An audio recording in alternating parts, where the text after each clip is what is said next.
नमस्कार, बहुत स्वागत है आपका जोहार झारखंड में। आपके साथ मैं हूं सोनाली सिंह। बुलेटिन की शुरुआत करेंगे बड़ी खबर के साथ। बड़ी खबर देवघर से। देवघर में एक बार फिर कोरोना ने दस्तक दी है। देवघर के महेश मारा में मैट्रिक परीक्षा केंद्र पर एक कोविड संक्रमित छात्र की पहचान की गई है। कोविड संक्रमित होने की पुष्टि के बाद छात्र से एक ट्रैवल हिस्ट्री ली गई। छात्र ने बताया कि सर्दी बुखार और सिर दर्द के बाद उसे अस्पताल लाया गया। छात्र को आइसोलेशन में फिलहाल रखा गया है और इसी के साथ सभी सेंटर को भी निर्देशित किया गया है कि मास्क और सैनिटाइजर का उपयोग जरूर करें। इसके साथ ही एहतियात के तौर पर मास्क का इस्तेमाल करने और भीड़ भाड़ वाले इलाके में जाने से बचने की भी लोगों से अपील की गई है।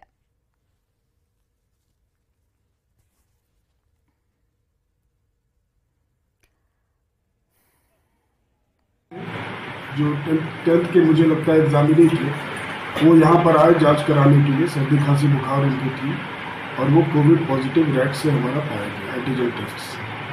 तो इसको आइसोलेशन के लिए हम लोग एडवाइस किए और बाकी कुछ दवाइयाँ भी दी और वो उसके बाद फिर चले गए। वहीं देखिए, साहिबगंज बरहरवा में प्रशासन ने अवैध कब्जों पर बुलडोजर चलाया। बरहरवा नगर के पतना चौक, छाता जंगाल और बरहरवा मेन रोड, इसके साथ ही स्टेशन चौक, राजमहल बस स्टैंड के पास करीब 6 से ज्यादा दुकानों को बुलडोजर की मदद से ध्वस्त किया गया। इस कार्रवाई के दौरान लोगों की भारी भीड़ वहां पर देखी गई। तस्वीरें आप देखिए। जिला प्रशासन के आदेश पर यह कार्रवाई की गई। 6 दुकानों को बुलडोजर से ध्वस्त किया गया। साहिबगंज बरहरवा में कार्रवाई से हड़कंप मच गया है।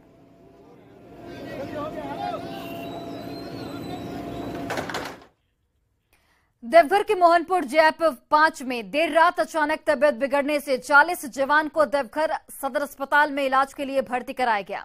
सभी जवानों को उल्टी दस्त की शिकायत हो रही थी। एक जवान के मुताबिक रात को पूड़ी और खीर खाने के बाद उनकी तबियत बिगड़ने लगी। हालांकि अस्पताल के डॉक्टर के मुताबिक पानी की कमी और गर्मी की वजह से जवानों की तबियत खराब हुई है। डॉक्टर ने बताया कि सभी जवान की स्थिति अभी स्थिर बताई जा रही है। होती है हाँ, और वही फ्रूट जो है खाए हुए उससे जो है। रात में क्या खाना खाए थे? रात में खीर बना था और सोयाबीन का सब्जी था। तो क्या है? हाँ, फूड पॉइजन तो कर रहे हैं वही। और चलिए अब बात करते हैं विधानसभा की कार्यवाही की। झारखंड विधानसभा में सदन की कार्यवाही के दौरान बीजेपी विधायक विरंची नारायण ने शराब बिक्री का मुद्दा उठाया। उन्होंने आरोप लगाया कि सरकार को शराब बिक्री से 690 करोड़ के कम राजस्व प्राप्त हुआ है। उन्होंने झारखंड बेवरेज कंपनी को छोड़कर छत्तीसगढ़ की कंपनी को जिम्मेदारी देने पर भी आपत्ति जाहिर की है। इस पर जवाब देते हुए मंत्री मिथिलेश ठाकुर ने कहा कि इस बार शराब से राजस्व संग्रह में नया रिकॉर्ड बनाया गया है। वहीं उन्होंने सारी आपत्तियों को दूर करने की भी जानकारी दी। इस पर विरंची नारायण ने सीबीआई जांच की मांग उठाई। वहीं सरयू राय के सवाल पर मंत्री ने शराब के राजस्व का लक्ष्य घटाने से इनकार किया है। महोदय, 2022-23 में लक्ष्य रखा गया 2500 करोड़ रुपए और 14/3/2023 तक महोदय 1810 करोड़ के आसपास राजस्व की प्राप्ति हुई महोदय। 690 करोड़ का लॉस हुआ। झारखंड में झारखंड राज्य बिवरेज कॉरपोरेशन लिमिटेड है, उसको नहीं देकर छत्तीसगढ़ स्टेट मार्केटिंग कॉरपोरेशन को इसने परामर्शी नियुक्त किया महोदय। सवाल है कि आखिर ऐसा क्यों किया। हम लोग एक रिकॉर्ड बनाएंगे कि जो आज तक जो नहीं राजस्व प्राप्त हुआ मद्य निषेध विभाग से, उसका एक रिकॉर्ड इस साल हम लोग बनाएंगे। सर्वाधिक हम लोग राजस्व वसूली का काम करेंगे। और दूसरी बात जो ये कह रहे हैं कि इस नियमावली पर आपत्ति थी, सारी आपत्तियों को दूर करके और फिर इसकी मंत्री परिषद से मंजूरी भी करा ली गई है। बताने की कृपा करेंगे कि क्या सही है कि राजस्व प्राप्ति का लक्ष्य उत्पाद विभाग ने 2500 करोड़ रुपए रखा इस साल का, क्या लक्ष्य को घटाकर 2000 करोड़ करने का निर्णय हुआ है? एजेंसी है, उसको पेनल्टी लगाकर और लक्ष्य को पूरा किया जाएगा। लक्ष्य घटाने का कोई निर्णय नहीं हुआ है, ऐसी मेरे संज्ञान में नहीं है। सबसे फलाफल ऐसे निकल सकता है महोदय कि विधानसभा की एक समिति बना दी जाए और इसकी पूरी जांच करा दी जाए महोदय। इसमें कहाँ आपत्ति है? आप एक समिति बना दीजिए, जांच करा दीजिए। अगर नहीं घोटाला हुआ है तो कोई बात नहीं है, और शराब में घोटाला हुआ है तो मंत्री है चाहे सचिव है सब जेल जाएंगे महोदय। और वही देखिए, सदन में जामताड़ा विधायक इरफान अंसारी ने 108 एम्बुलेंस सेवा को लेकर सवाल खड़े किए। उन्होंने राजस्थान में 108 एम्बुलेंस की सीबीआई जांच का मुद्दा उठाते हुए पिछली सरकार में शुरू की गई इस सेवा की झारखंड में भी जांच की मांग उठाई है। इस पर स्वास्थ्य मंत्री बन्ना गुप्ता ने सबूत मिलने पर जांच का भरोसा दिया है। वहीं उन्होंने इरफान अंसारी के एक और सवाल के जवाब में एम्बुलेंस सेवा में किसी भी खामी को जल्द दूर करने का भी भरोसा दिया। सुनिए। 108 जब राजस्थान जब कांग्रेस की सरकार है महोदय, इस 108 पर सीबीआई की जांच चल रही है महोदय, बड़े बड़े घपले हुए हैं वहां महोदय। और वैसे ऐसी स्थिति में इस झारखंड में 108 को क्यों लागू किया गया, क्यों एम्बुलेंस खरीदा गया महोदय, मैं मंत्री से पहले ये जानना चाहता। पहला पूरक होगा हमारा। माननीय सदस्य इरफान साहब ने जो पूरक पूछा है, तो ये अध्यक्ष महोदय हमारे सरकार के कार्यकाल में ये इसका टेंडर वगैरह नहीं हुआ था, हमारे कार्यकाल में इसको नहीं दिया गया था, ये चला आ रहा है अध्यक्ष महोदय। और दूसरा जो अभी माननीय सदस्य ने कहा कि सीबीआई जांच चल रही है राजस्थान में और भ्रष्टाचार की बात कही है, तो निश्चित तौर पर अध्यक्ष महोदय इस पर हम लोग जो है सीबीआई जो जांच चल रही है राजस्थान में उसकी भी कॉपी मंगा लेंगे, और जो भ्रष्टाचार की बात है उसको भी हम देख लेंगे अध्यक्ष महोदय, और देखकर जो है यथाउचित जो है इस पे यदि कार्रवाई बनती है तो कार्रवाई भी की जाएगी। और यदि माननीय सदस्य के पास ऐसे कोई सबूत हैं कि जिसके माध्यम से इन लोगों ने गड़बड़ियां की हैं, तो वो भी यदि हमें दिया जाएगा तो हम और ठोस कार्रवाई करने के लिए भी आगे बढ़ेंगे। हमको किसी को बचाने की कोई मन में इच्छा शक्ति नहीं है कि किसी को बचाना है, किसी को फंसाना है। ये कहीं ना कहीं कम्युनिकेशन गैप है और इसके कारण महोदय हमारे पेशेंट की जान चली जाती है। तो मैं मांग करूंगा मंत्री आपके माध्यम से मंत्री महोदय से कि कम से कम एम्बुलेंस की व्यवस्था पर्याप्त होना चाहिए, और कोई डिस्टेंस कोई ये नहीं हो गया उसका जवाब नहीं होना चाहिए महोदय, उनका जवाब दे दीजिए। ये निश्चित तौर पर एम्बुलेंस एक बहुत ही महत्वपूर्ण सेवा है, इसमें और गंभीरता बरतने की जरूरत है। इसको और ज्यादा हम लोग जनहित के लिए और ज्यादा इसको रिव्यू करके और ज्यादा बढ़िया करने का प्रयास करेंगे अध्यक्ष महोदय। और वही देखिए, राजीव अरुण एक्का की बर्खास्तगी के साथ पूरे मामले की सीबीआई जांच कराने की मांग को लेकर बीजेपी के विधायक सदन के बाहर धरने पर बैठे हैं। बीजेपी के सचेतक विरंची नारायण ने झारखंड को लूटने के आरोप में अरुण एक्का की बर्खास्तगी की मांग की है। वहीं बीजेपी विधायक नीरा यादव ने कोडरमा में पॉलिटेक्निकल कॉलेज का बरकट्ठा स्थानांतरण किए जाने का विरोध किया। प्रिंसिपल सेक्रेटरी दलाल विशाल चौधरी के घर में जाकर फाइल साइन करते हैं, जिनका वीडियो जारी होता है और सिर्फ उनका तबादला होता है। इसका मतलब है कि सत्ता के शीर्ष पर बैठे लोग का खुला संरक्षण अपने अधिकारियों को प्राप्त है। मैं मांग करता हूं कि राजीव अरुण एक्का को तत्काल सरकार बर्खास्त करे और हेमंत सरकार में जितने भी घोटाले घपले हुए सबकी सीबीआई जांच हो। 65 वर्षों के इस पहचान को आज कहीं न कहीं राजनीतिक षड्यंत्र के तहत कोडरमा विधानसभा से हटा करके और बरकट्ठा विधानसभा में शिफ्ट करने की साजिश चल रही है। परसों के कैबिनेट में ये आया है, जिसे हम बर्दाश्त नहीं करेंगे। हम वहाँ के लोगों को रोजगार से दूर नहीं होने देंगे। वहाँ एक सपना है, लोगों का सपना, लोगों का पहचान, ये जन भावनाओं की आकांक्षा है, जन भावना को से प्रेरित है। तो वरिष्ठ आईएएस अधिकारी राजीव अरुण एक्का की बर्खास्तगी की मांग को लेकर विपक्षी दल ने सदन के बाहर और अंदर विरोध प्रदर्शन किया, तो वहीं दूसरी ओर सरकार के मंत्री बन्ना गुप्ता और मिथिलेश ठाकुर ने बीजेपी पर इसे लेकर निशाना साधा है। मंत्रियों ने कहा कि पूर्व की सरकार ने हाथी को उड़ाया था, कई घोटाले हुए थे, लेकिन वर्तमान सरकार में काम हो रहा है तो विपक्षी दल को कुछ नहीं पच रहा है। तो वो क्या था, वो सदाचार था। जो हाथी उड़ाया गया वो सदाचार था। जो टॉफी और टोपी और क्या क्या का लूट हुआ वो सदाचार था। कंबल का लूट हुआ सदाचार था। और डेम खा गया चूहा वो सदाचार, और बाद बाकी भ्रष्टाचार। अरे विपक्ष को तो मालूम है कि सीबीआई ईडी उसका तोता है, वहाँ तोता तक ले जाके कटाना चाहता है।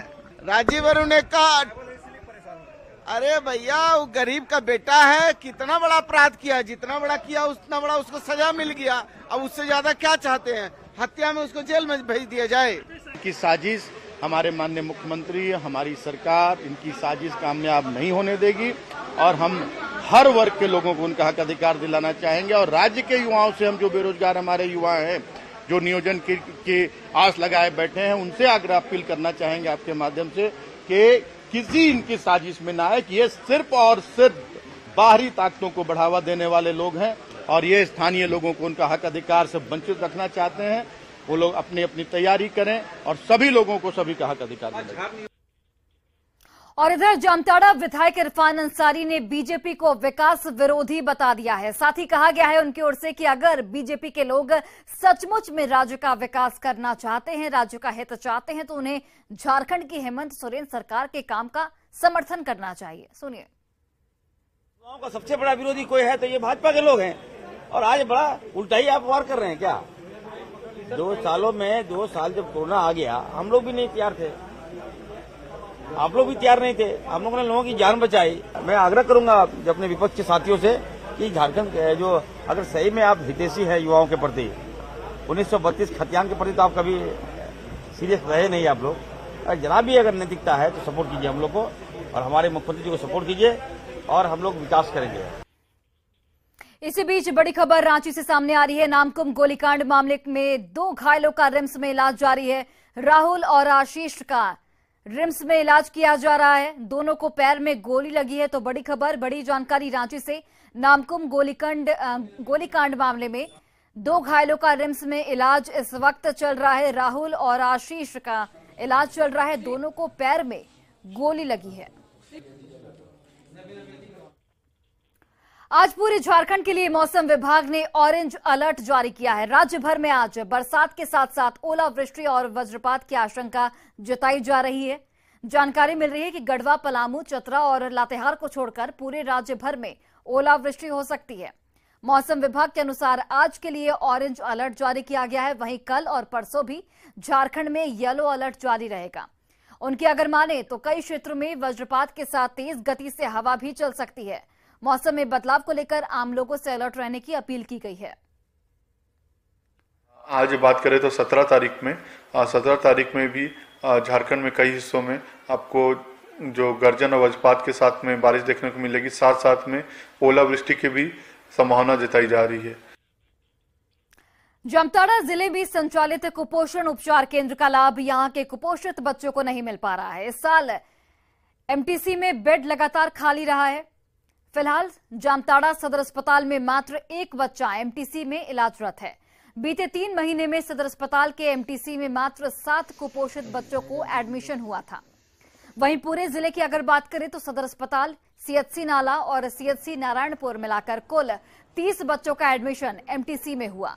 वर्तमान में तीनों केंद्र मिलाकर 14 बच्चे इलाजरत हैं और इस बारे में एमटीसी काउंटर का कहना है कि जनवरी महीने में हड़ताल की वजह से एडमिशन कम हो रहा है। हड़ताल में यहाँ सिस्टर लोग थी तो असर हुआ है बहुत, तो उस समय पहले बचत थी और ये हड़ताल होने के बाद ये सैया लोग भी हड़ताल में थी तो असर हुआ है बच्चा नहीं आने का। और सैया लोग बोली फिर हड़ताल उन लोग को टूटा तो बोली कि अभी तो हड़ताल में है, तो ये सुनकर बहुत कोई बच्चा नहीं ला रही है। अभी भी यही स्थिति कि अभी तो बोल रही है, मतलब बहाना बना रही है कि यहाँ गई है शादी में, ये है, इस कारण अभी 1 बच्चा है एमटीसी में।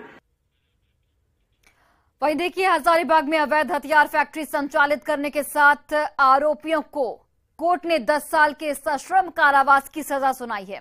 ये लोग मुंगेर से आकर विष्णुगढ़ के जमुनिया नाला के पास अवैध कारोबार कर रहे थे।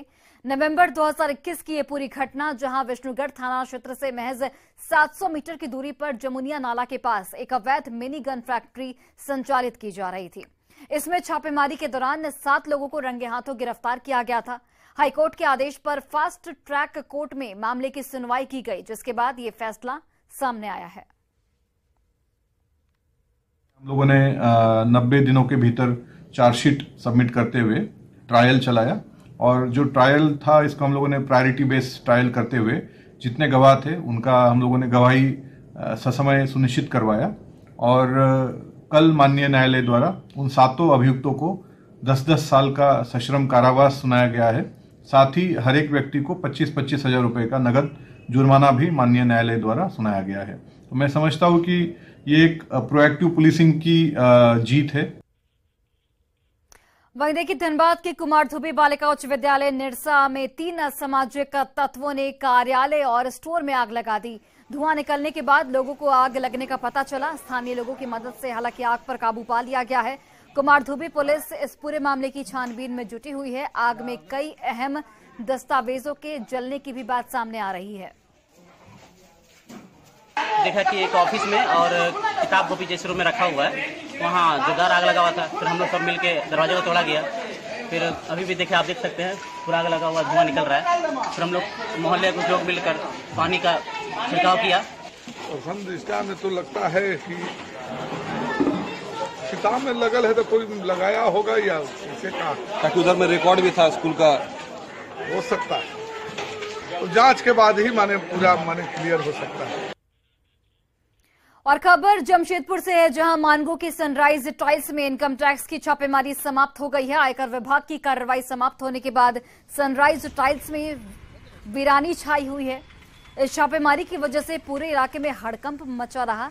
सनराइज शहर का नामी गिरामी ब्रांड है। बताया जा रहा है कि इसमें कई नामचीन हस्तियों के करोड़ों रुपए लगे हुए हैं। आयकर विभाग की ओर से अब तक सबूत जुटाने का काम किया जा रहा था। अधिक जानकारी इस खबर पर दे रहे हैं सहयोगी प्रभंजन कुमार। जमशेदपुर के मानगो सनराइज टाइल्स में लगातार 2 दिनों तक इनकम टैक्स की छापामारी चलती रही। कल देर रात तक यहाँ पर इनकम टैक्स की जो छापामारी की गई वह फिलहाल अभी समाप्त हो गई है। और इस संबंध में न ही इनकम टैक्स के अधिकारी कुछ बताने को तैयार है और न ही सनराइज टाइल्स के मालिक। फिलहाल आप देख सकते हैं हमारे पीछे में कि यह सनराइज टाइल्स का या शॉप है, दुकान है, गोदाम है, जहां पर काफ़ी भारी मात्रा में यहाँ पर दुकानों को सामान भी रखे हुए हैं। आईटी की ओर से अब तक साक्ष्य जुटाने का काम किया जा रहा था, जो लगातार 2 दिनों तक चला। साक्ष्य मिलते ही आईटी की ओर से सरकार के आदेश पर कार्रवाई की जाएगी, ऐसा संकेत मिल रहे हैं। फिलहाल भारी पुलिस व्यवस्था की तैनाती में छापामारी की गई।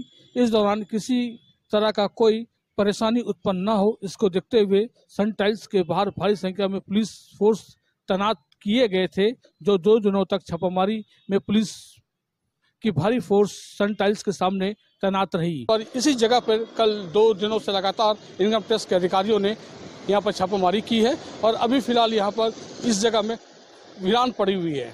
अभी सुबह का समय है, संभवतः हो सकता है कि फिर दोबारा आयकर विभाग के अधिकारी इस जगह पे पहुंचे, लेकिन जैसा कि यहाँ पर जानकारी मिल रही है, आसपास के जो कर्मचारियों ने बताया कि कल देर रात इनकम टैक्स के अधिकारी यहाँ से चले गए हैं।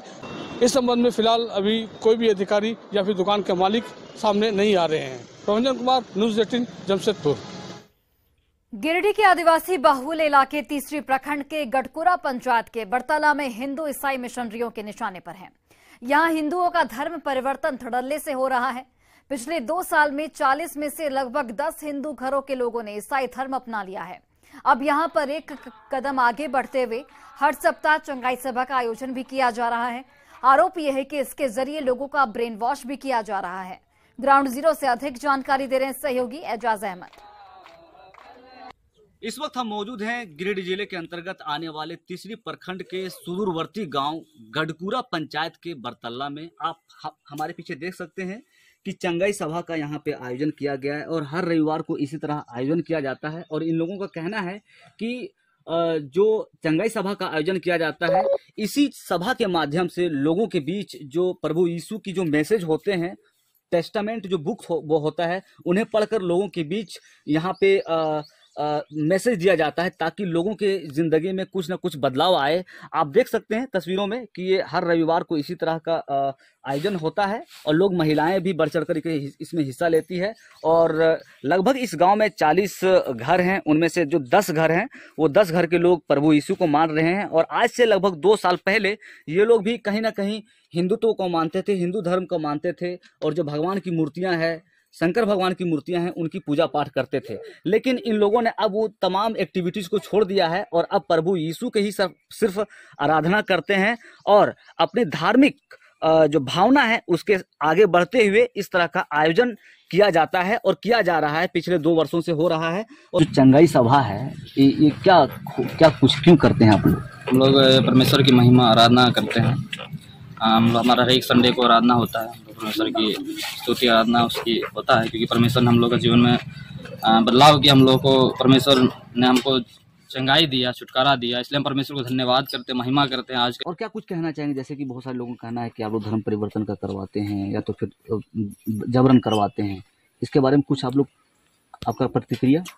वो धर्म कुछ हम परिवर्तन नहीं करवाते तो ये लोग से खुद पूछ लीजिए आप, हम क्या इसमें बोल सकते हैं। अच्छा। पहले हमारा पापा भी था, भगत था, वो भी भरता था, लेकिन तो क्या पूरा परिवार आप लोग इसमें शामिल हो गए? शामिल हो गए। हमारा पापा भी भगत था, वो भी भरता था, लेकिन हम वो भी जब बीमार पड़ा था, उसका जितने 33 करोड़ देवता वो साथ नहीं दिया, तो उसके लिए हम प्रार्थना किए प्रभु यीशु मसीह।